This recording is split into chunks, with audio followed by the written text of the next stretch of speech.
హల్లెలూయా హల్లెలూయా హల్లెలూయా హల్లెలూయా. బాగున్నారా అందరూ?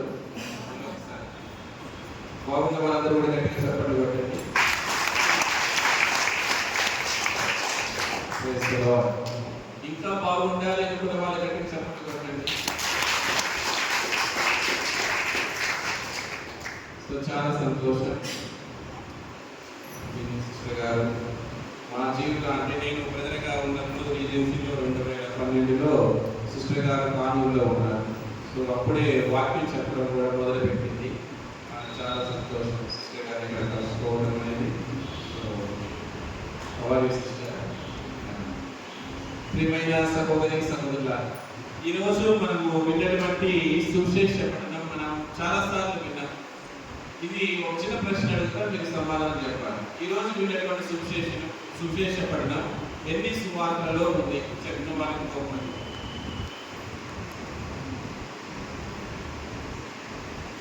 Praise the lord. Praise the lord. So కేవలం మనం మత్తయి సువార్తలో మాత్రమే ఈ యొక్క సువిశేష పఠనం గురించి మనం ధ్యానం చేస్తూ ఉంటున్నాం. నేను మొదటిగా పూజ ప్రారంభంలో కొన్ని ప్రశ్నలు అడిగాను. మీలో మంచివారు ఎవరు? మీలో పునీతులు ఎంతమంది అని.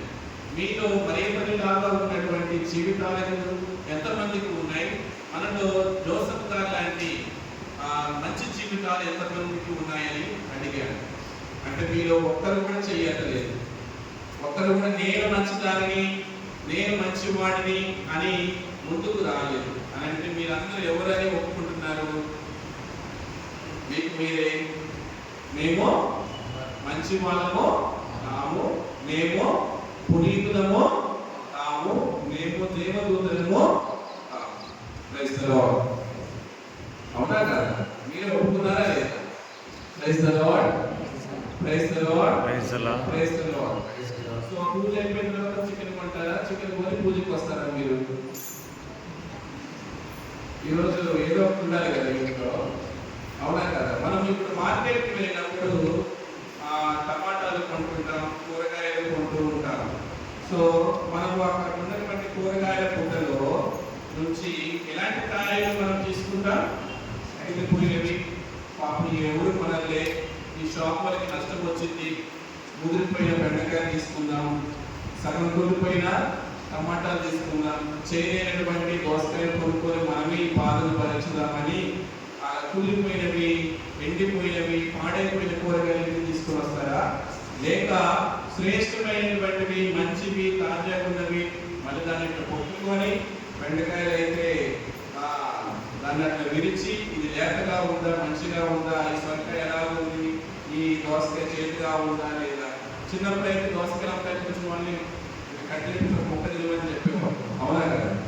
సో ఎందుకు ఇవన్నీ చేస్తున్నామని అంటే మనకు మంచి వెజిటేబుల్స్ కొనాలని, మంచివి కావాలని. అవునా కదా? మనము మన ఇంటికి తెచ్చుకొని భుజించేటటువంటి ఆహారము, కూరగాయలు శ్రేష్టమైనవై ఉండాలి, మంచివై ఉండాలి అని మనం అంతసేపు బేరమాడి కాయలు చూసి మనం కొనుక్కొని వస్తూ ఉన్నాం. ఇప్పుడు ఇక్కడ ఉన్నటువంటి ఆయన కూడా, దేవుడు కూడా, వీరిలో నాకు శ్రేష్టమైనదే కావాలి, నాకు ఆరోగ్యపరమైనదే కావాలి, నాకు మంచిదే కావాలి, నాకు మంచి టమాటాలే కావాలి, మంచి బెండకాయలే కావాలి అన్నట్టుగా నాకు మంచి స్త్రీలు కావాలి, పునీతమైనటువంటి జీవితాన్ని జీవించినటువంటి పురుషులు కావాలి, మంచిగా ఉన్నటువంటి యూత్ పిల్లలు కావాలి, చిన్నారి పిల్లలు కావాలని ఏరుకోవడం మొదలు పెడితే మనలో ఎంతమందిని ఆయన పుట్టలోకి పెడతాము? ఎంతమందిని దేవుడు ఎంచుకుంటాడు? ఈ రోజున ఎన్నో లోపాలు ఉన్నటువంటి నిన్ను, నన్ను దేవుడు తన యొక్క ఆలయానికి పిలుచుకొని, తన సన్నిధిని పిలుచుకొని ఏమి చేయాలని అనుకుంటున్నాడు?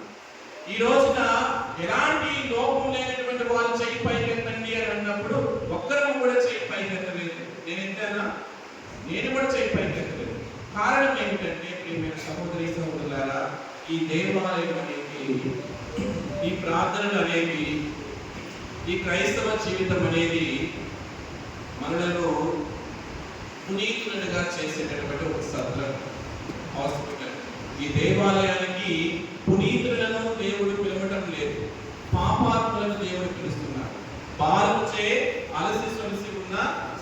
జనులను తన యొద్దకు పిలుస్తూ ఉన్నారు. బాధల్లో ఉన్నటువంటి వారిని, కష్టాలలో ఉన్నటువంటి వారిని, కన్నీరులో ఉన్నటువంటి వారిని దేవాలయానికి పిలుస్తున్నారు. మొదటిగా మనమందరం కూడా గుర్తుపెట్టుకోవాల్సినటువంటి సత్యం ఏమిటంటే, మనము ఇంపర్ఫెక్ట్ బీయింగ్స్. మనకు చాలా లోపాలు ఉన్నాయి, చాలా బలహీనతలు ఉన్నాయి. పునీత పౌలు గారు చెప్పినట్లుగా నా బలహీనతల యందు బలపరిచేటటువంటి దేవుడి దగ్గరకు మనం వస్తూ ఉన్నాం. ఇది ప్రతిసారి మనం దేవాలయానికి వచ్చినప్పుడు గుర్తుపెట్టుకోవాలి. ఈ దేవాలయానికి వచ్చిన తర్వాత మనం అటు ఇటు చూస్తూ ఉంటాం, మనతో పాటు కూర్చున్నటువంటి వారిని చూస్తూ ఉంటాం, మన ముందు నడుస్తున్నటువంటి వారిని చూస్తూ ఉంటాం, మన వెనుక ఉన్నటువంటి వారిని చూస్తూ ఉంటాం.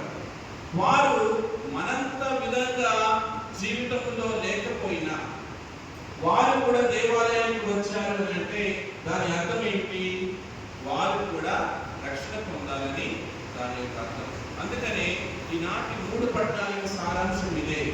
మనము ఆ దేవుల్లో ఎదగటానికి, మన జీవితాన్ని మంచిగా చేసుకోవడానికి, మనకు దేవుని యొక్క ఆశీర్వాదాలు అవసరమని, దేవుని యొక్క దీవెనలు అవసరమని, నేను ఇంపర్ఫెక్ట్, నేను ఇంకా ఆ దేవుల్లో ఎదగాలన్నటువంటి ఆకాంక్షతో వస్తున్నటువంటి వారమేనటువంటి సత్యాన్ని మనం గుర్తుపెట్టుకోవాలి.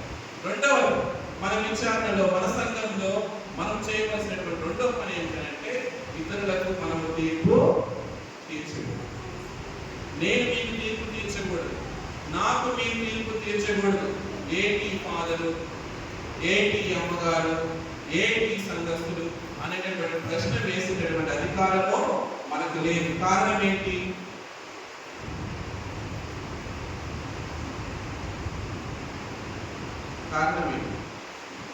ఎందుకని మనం ఇతరులకు తీర్పు తీర్చవద్దని చెప్తూ ఉన్నాం?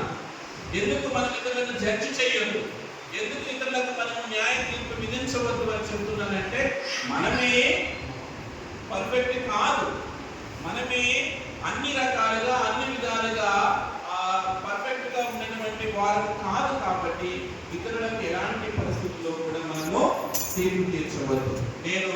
నేను పనిచేసినటువంటి విచారణలో నా సంఘస్థులకు చెప్పింది ఏంటంటే, మీరు ఆ గేటు దాటారా, గేటు లోపలికి అడుగు పెట్టారా, మీ చూపు దేవుడి మీద మాత్రమే ఉండాలి, మీ చెవులు దేవుని యొక్క వాక్యాన్ని మాత్రమే ఆలకించాలి, మీ పాదాలు దేవాలయం వైపే నడవాలి, మీ మోకాలు ఆయన సన్నిధిలో మోకరించాలి, మీ తలలు, శిరస్సులు ఆయన ఆశీర్వాదంపై వంచి ఉంచాలి, మీ కళ్ళు ఆయనను దివ్యనేత్రంతో చూడగలిగేటటువంటి విధంగా కళ్ళు మూసుకోవాలి, మీ హృదయాన్ని తెరపాలి. ఎందుకంటే దేవుని యొక్క ఆశీర్వాదం మీకు అవసరం.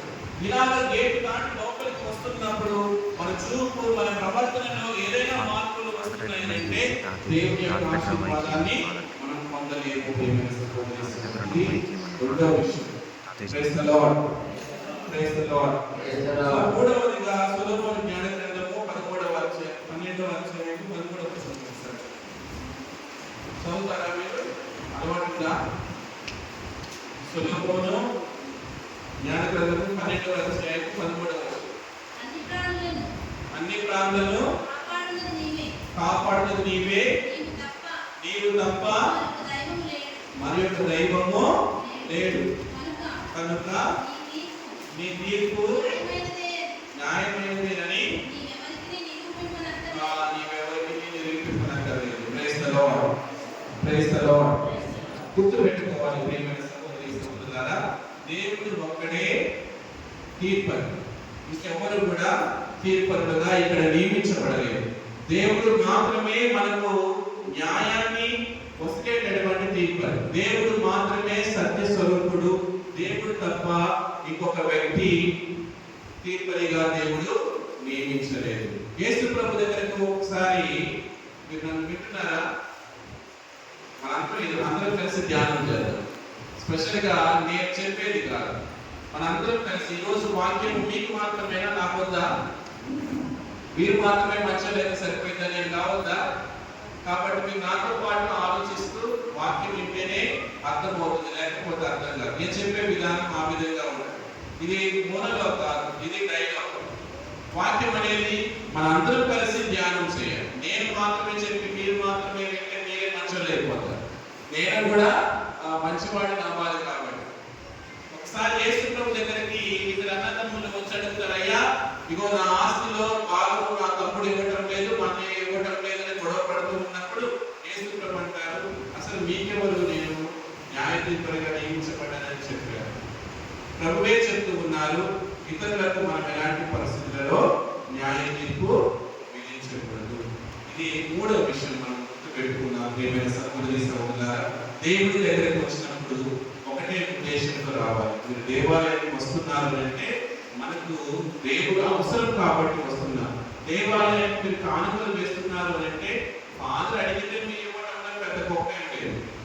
దేవుడు మీకు చేసినటువంటి వేదనని బట్టి మీరు దేవుడికి కానుకలు వేయాలి. దేవుడు చేసినటువంటి వేదనని బట్టి. ఈ రోజు నా ఒక అమ్మ వచ్చి, దేవుడు నన్ను ఆశీర్వదించాడు, ఇదిగోనండి నా ప్రేమ కానుక, పేరు చెప్పిన అవసరం లేదు, ప్రార్థించండి అని చెప్పి చాలా సంతోషం అనిపించింది. ప్రియమైన సహోదరి సహోదరులు, ఇది దేవుడు కోరుకుంటున్నటువంటి హృదయం, ఇది దేవుడు ఆశిస్తున్నటువంటి హృదయం, ఇది ప్రార్థన విధానం. దేవుడికి నాకు మధ్య జరుగుతున్నటువంటి ఒక బంధం ఇది, ఒక అనుబంధం ఇది, ఒక రిలేషన్షిప్ లోకి మనం అందరం కూడా ప్రవేశించాలి. ఈరోజు ఆదివారం కాబట్టి గుడికి వచ్చామన్న వాళ్ళు ఎంతమంది? ఆదివారం కాబట్టే గుడికి వస్తున్నాం అనుకుంటే అది పొరపాటు అవుతుంది. ప్రియమైన సహోదరి సహోదరులారా, నాకు దేవుడు అవసరం, నాకు దేవుడి యొక్క దీవెనలు అవసరమని మనకు దేవాలయానికి వస్తేనే ప్రభు యొక్క ఆశీర్వాదంలో మనము ఎదగలుగుతాం. దేవుని యొక్క శక్తి మనకు తోడుగా ఉంటుంది. ఇప్పుడు నలుగురు నా గురించి ఏమనుకుంటున్నారు, నలుగురు నా గురించి ఏం మాట్లాడుకుంటున్నారు, నలుగురు నన్ను ఏ విధంగా చూస్తున్నారు అనేటువంటి విషయాలు మనకి ఏమాత్రము అవసరం లేదు. దేవుడు నా గురించి ఏమనుకుంటున్నాడు, దేవుడు నా కుటుంబం గురించి ఏమనుకుంటున్నాడు, ఒక తండ్రిగా నీ గురించి దేవుడు ఏమనుకుంటున్నాడు, ఒక తల్లిగా దేవుడు నీ గురించి ఏమనుకుంటున్నాడు, ఒక గురువుగా ఒక కన్యాస్త్రీగా మన గురించి దేవుడు ఏమనుకుంటున్నాడు అనేటువంటి విషయం మీద మనందరము శ్రద్ధ వహించాలి. మనందరం ఏమనుకుంటున్నాం, వాళ్ళేమనుకుంటారు, నాతో పాటు ఉన్నటువంటి గురువులు నన్నేమనుకుంటారు, నన్ను పొగుడుతున్నారా లేదా, మా సంఘస్థులలో నేను గొప్పవాడనే కాదా, నేను ఏ విధంగా ఈయన మధ్యన ఉంటూ ఉన్నాను అనేటువంటి దానితో మనం ఆగిపోతున్నాం. అలా ఆగిపోవడం వలన మనలో మనకు తెలియకుండానే పాపము పెరిగిపోతుంది. మనలో మనకు తెలియకుండానే పాపము పెరిగిపోతుంది. ఉదాహరణకు, ఆయన ఎవరో నాకు తెలియదు అని 3 సార్లు దొరికినటువంటి వ్యక్తి మీద ఏం పేరు?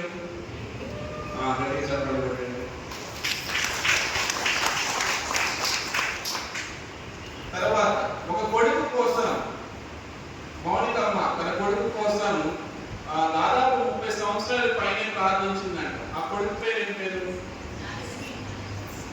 ఆగస్టిన్ గారు. మళ్ళీ ఒకసారి గట్టిగా చెప్పండి. మీలో పాపం లేనటువంటి వాడు మొదటి రాయి మీద వెయ్యాలి అని యేసు ప్రభు ఎవరి గురించి చెప్పింది?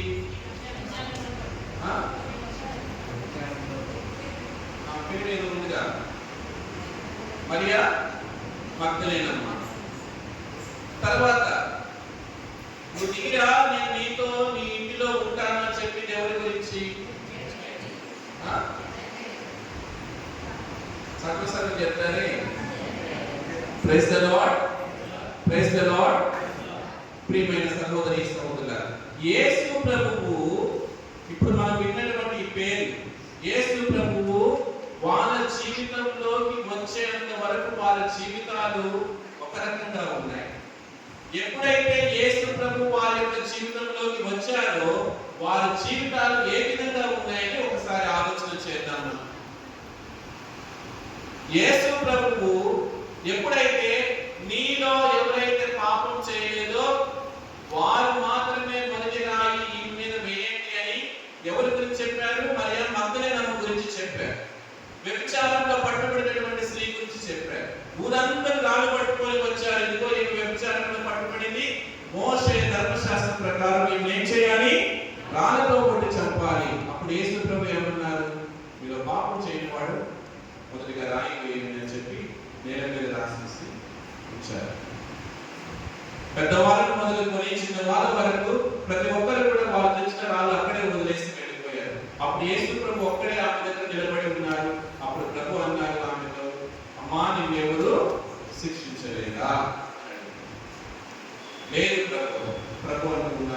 నేను కూడా నిన్ను శిక్షించను, మరలా పాపము చేయదు. ఆ సందర్భం నుంచి మరియా మగ్దలేనమ్మ, ఆ వ్యభిచారంలో పట్టుబడిన స్త్రీ మరలా ఇంకొకసారి దొరికిందా? ఇంకొకసారి ఎక్కడైనా చదువుతామా? రెండోసారి పట్టుబడినటువంటి స్త్రీ అని మనం ఎక్కడైనా చదువుతామా?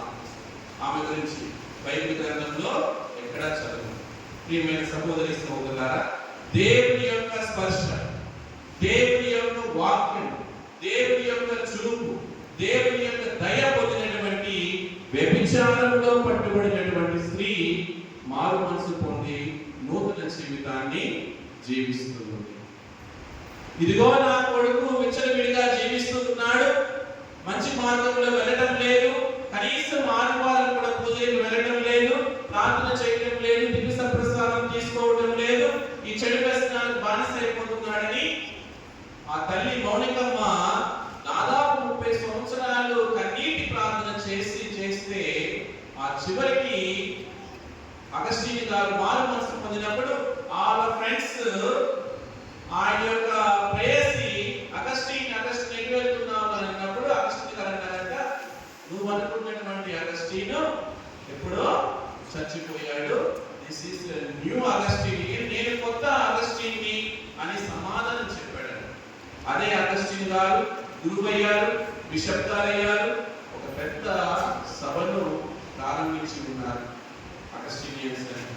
ఆ పాపాత్ముడని పిలువబడినటువంటి ఆ వ్యక్తి రాసినటువంటి కన్ఫెషన్స్ గ్రంథాలను చదివితేనే పుణ్యాత్ముడు అని పిలువబడుతున్న మేము గురువులయ్యారు. Praise the lord, praise the lord, praise the lord. ఎవరైతే పాపాత్ముడు, ఇతడు వ్యభిచారి, ఇతడు త్రాగుబోతు, తిరిగిపోతు అని నిందలు చేశారో వారి జీవితంలోకి ఎప్పుడైతే దేవుడు ప్రవేశించారో ఆ అగస్టిన్ గారు ఒక పునీతుడు అవుతూ ఉన్నారు. మరలా అగస్టిన్ గారు పాపంలో పడ్డారని మనకి ఎవరైనా వాక్యంలో చెప్పారా? మనం ఎక్కడ చదువుతున్నామా? లేదు. జక్కయ్య దిగిరా, ఈ రోజు నేను నీ ఇంటిలో ఉండదలిచాను అని చెప్పి జక్కయ్య ఇంటికి వెళ్ళాడు యేసు ప్రభు. ఇంటికి వెళ్ళిన తర్వాత జక్కయ్య చెప్తున్నాడు, అయ్యా నేను అన్యాయంగా సంపాదించినవి నాలో చాలా ఉన్నాయి, నేను అక్రమంగా సంపాదించుకున్నవి నా ఇంట్లో ఉన్నాయి, నాకు చెందినవి కానివి చాలా నాతో పాటు ఉన్నాయి, కాబట్టి నేను సంపాదించుకున్నటువంటి దానిలో సగ భాగం నేను పేదలకు ఇస్తాను, నేను పంచి పెట్టేస్తాను, నాకు ఇవేమీ అవసరం లేదు, నాకు కావాల్సినది నీ కృప మాత్రమే చాలు, నేను సంతోషంగా జీవిస్తాను అని పలికినటువంటి ఆ చక్రయ్య మరణ చెట్టెక్కినట్టు మనం ఎక్కడ చదువుతున్నాము? Praise the Lord. తలకాయ ఇలాగైనానండి, ఇలాగైనా ఉండండి, లేకపోతే గుడ్రంగా తిప్పండి, ఏదో ఒక సిగ్నల్ ఇస్తే నేను వింటున్నానని నేను అనుకుంటాను. Praise the lord, praise the Lord. మళ్ళీ చక్రయ్య చెట్టెక్కాడ యేసు ప్రభువును చూడడానికి లేదు. అందుకని యేసు ప్రభు ఏమన్నారు? నేడే ఇంటికి రక్షణ వచ్చింది అని చెప్తున్నారు. నేడే ఇంటికి రక్షణ వచ్చింది, ఇతడు కూడా అబ్రహాము సంతానమే, ఇతడు కూడా దేవుని బిడ్డే అని ప్రభు వాక్యం ద్వారా సెలవిస్తుంది. ఆయన ఎవరో నాకు తెలియదు, కొట్టు నిజంలో నేను ఎప్పుడు చూడలేదు, ఆయన ఏం మాట్లాడుతున్నావు నువ్వు అని 3 సార్లు అబద్ధం ఆడాడు పేతురు గారు. ఆయన ఎవరో నాకు తెలియదు, నువ్వు కూడా వాళ్ళతో పాటు ఉన్న వాడివేగా, ఆయన శిష్యులలో ఒకడివేగా, నువ్వు కూడా ఆదివారం గుడికెళ్ళిన వాడివేగా, నువ్వు కూడా ప్రతిరోజు ప్రార్థన చేసేటటువంటి వాళ్ళవేగా, ఇగో మీ మెడలో జర్దన్ ఉంది, మీ చేతిలో బైబిల్ ఉంది, మీరు కూడా క్రైస్తవులేగా, ఏం మాట్లాడుతున్నావమ్మా?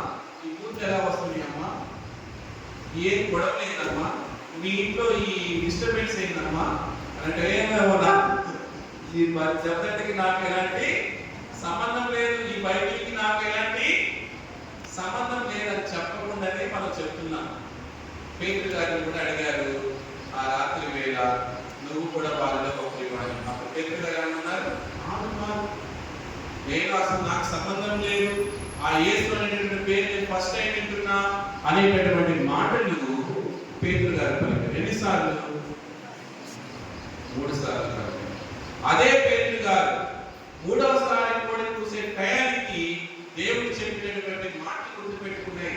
తెల్లవారక ముందే నీవు నన్ను ఎరగని ముమ్మారు బొంకెలవు అనేటటువంటి మాట ఎప్పుడైతే గుర్తుకు వచ్చింది వచ్చిందో పేతురు గారు పశ్చాత్తాపపడ్డారు, పేతురు గారు మారు మనసు పొందారు, పేతురు గారు హృదయ పరివర్తన చెందారు. ప్రియమైన సహోదరి సహోదరులారా, అదే పేతురు గారు మరలా ఆ యేసు ప్రభు ఎవరో నాకు తెలియదని బొక్కినట్టుగా మరలా మనం చదువుతున్నామా? చదవటం లేదు. ఇది ప్రియమైన సహోదరి సహోదరులారా ఈనాటి సువిశేష పట్టణం యొక్క సారాంశం. మనందరం మంచి వాళ్ళమే. మనల్ని పాపాత్ములైన దేవుడు ఈ లోకంలోకి పుట్టించలేదు. మంచి విత్తనాలనే దేవుడు ఈ గంపల గుండెలో నాటాడు. మంచి విత్తనాలమే మనం. ఈ మంచి విత్తనాలుగా ఉన్నటువంటి మనలోకి నిద్రించు వేళ, మనం అప్రమత్తంగా లేని సమయంలో, మనం అహంకారంలో ఉన్నప్పుడు, కోపంలో ఉన్నప్పుడు, ద్వేషంలో ఉన్నప్పుడు, పాపంలో ఉన్నప్పుడు మన శత్రువైనటువంటి సైతాను మనలో కలుపు గింజలను నాటుతుంది.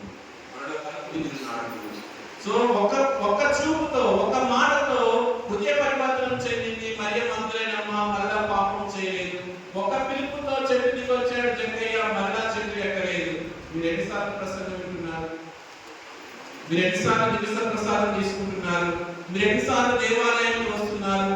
మరలా మరలా మనకు ఎందుకు ఈ విధమైనటువంటి ఇది నా తప్పు, నా తప్పు, నా గొప్ప తప్పు అని గుండెలు పాడుకోవాల్సినటువంటి అవసరం వస్తుంది అని అంటే మనం ఇంకా దేవుడిని రుచి చూడలేదు, ఇంకా దేవుడిని మనము అనుభవించలేదు, ఇంకా దేవుడిని మనము అనుభూతిలోనికి తెచ్చుకోలేకపోతున్నాం. కాబట్టి దేవుడిని మనము ఇతరులలో చూడలేకపోతున్నాం, దేవుడిని మనము మన జీవితంలో కూడా చూడలేకపోతున్నాం. దాని వలన ఏమవుతుంది అంటే దైవత్వం పెరిగే బదులు దైవ్యాల తత్వము పెరిగిపోతుంది.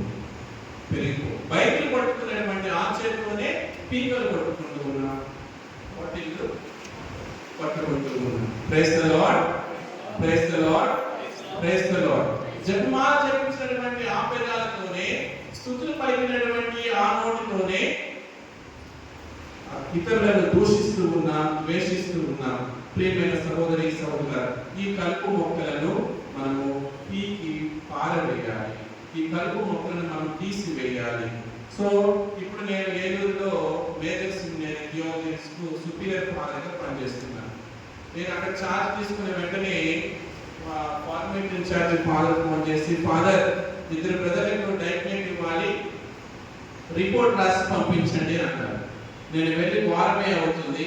ఈ వారంలోనే కౌన్సిలర్ ఫాదర్ ఫోన్ చేసి 2 బ్రదర్లను డీకన్ బ్రదర్గా అభిషేకం చేయాలి, మీరు ఇచ్చినటువంటి రిపోర్ట్ మీద ఆధారపడి ఉంటుందంటే నాకు గుర్తొచ్చినటువంటి సువిశేష పట్టణం ఇదే. ఏ విధంగా నేను ఆ బ్రదర్స్ ని జడ్జి చేయాలి? వారిలో మంచి చూడాలా, చెడుని చూడాలా? ఏ విధంగా రిపోర్ట్ రాయాలి? ఇదిగో ఈ బ్రదర్ సో ఇన్ని డిఫాల్ట్స్ ఉన్నాయి, ఇన్ని పంచువాలిటీ లేదు, టైం టేబుల్ ఫాలో కావడం లేదు, మెడిటేషన్ సరిగా లేదు, చదువులో సరిగా లేదు అని చెప్పేసి డిసప్రూవ్ చేయాలా? లేదు, ఇతరుల్లో కూడా దైవత్వం ఉంది, ఇతడు కూడా మారు మనసు పొందుతాడేమో, ఇతడు కూడా మంచివాడిగా అవుతాడేమో అని చెప్పేసి అప్రూవ్ చేయాలి. నాకు గుర్తొచ్చినటువంటి సువిశేష పట్టణం మీద అప్పుడు నేను చెప్పాను, నాకు సమయము కావాలి. నేను వచ్చింది వారం రోజులు అవుతుంది. నేను ఇప్పటికిప్పుడు నిర్ణయం తీసుకుంటే నా చూపుకి వారు మంచిగానే కనపడవచ్చు, లేకపోతే చెడుగానే కనపడవచ్చు. నా చూపుతో, నా ఆలోచనతో, నా విషయంతో మాత్రమే నిర్ణయం తీసుకుంటే ఒక మంచి పాలన కోల్పోయే ఛాన్స్ ఉంది. లేదు, నా చూపుతో, నా దృష్టితో ఒక నిర్ణయం తీసుకుంటే ఒక అంటే క్వాలిఫికేషన్ లేనటువంటి వ్యక్తిని గురువుగా నిలబెట్టేటటువంటి అవకాశం కూడా ఉంటుంది. 2 విధాలుగా నేను మిస్టేక్ చేసే అవకాశం ఉంది. కాబట్టి నాకు ఒక 3 నెలలు సమయం కావాలి అని అడిగాడు. ప్రియమైన సహోదరి సోదరులు, మంచి నిర్ణయం, చెడు నిర్ణయం? చెప్పండి, కొట్టలేదు. Praise the lord, praise the lord, praise the lord.